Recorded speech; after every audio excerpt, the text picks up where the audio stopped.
एक दिन विवाह के बाद भगवान श्री कृष्ण रुक्मिणी को लेकर ऋषि दुर्वासा का आशीर्वाद लेने उनके आश्रम पहुँचे। एक दिन पौराणिक कथा के अनुसार ऋषि दुर्वासा भगवान श्री कृष्ण के कुलगुरु थे। श्री कृष्ण ऋषि दुर्वासा का बहुत आदर और सम्मान करते थे।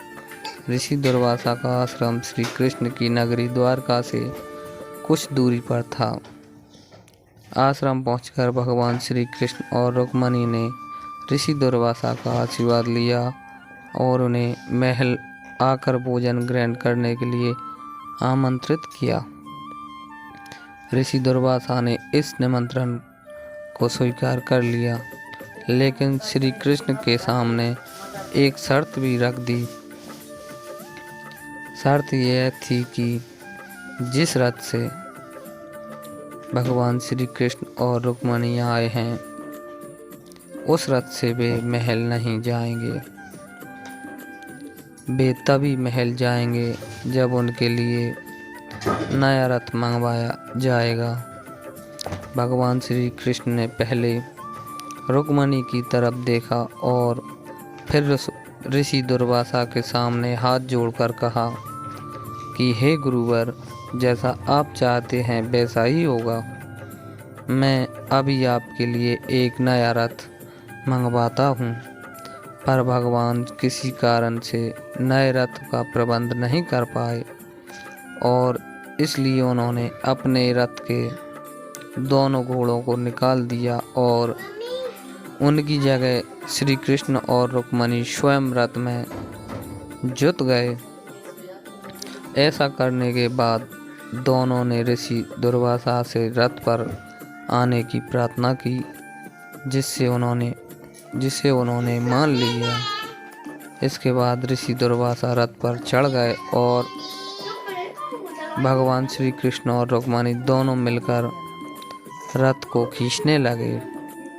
कुछ दूरी तय करने के बाद रुक्मिणी को प्यास लगी और उन्होंने भगवान कृष्ण को बताया, लेकिन भगवान ने रुक्मिणी को धैर्य रखने के लिए कहा और बोले कि कुछ दूरी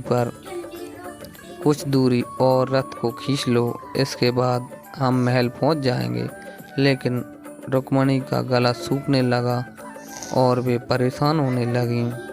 तब भगवान कृष्ण से भी नहीं रहा गया और उन्होंने रुक्मिणी की प्यास बुझाने के लिए जमीन पर अपने पैर का अंगूठा मारा, जिससे वहां गंगा जल की धारा बहने लगी। उस पानी से रुक्मिणी ने अपनी प्यास शांत की और भगवान श्री कृष्ण को भी थोड़ा पानी पीने को कहा। भगवान श्री कृष्ण ने भी रुक्मिणी की बात मानते हुए अपनी प्यास बुझाई। रथ पर बैठे ऋषि दुर्वासा से ये सब देख रहे थे और वो इस बात से बहुत नाराज हो गए कि किसी ने उन्हें पानी के लिए नहीं पूछा।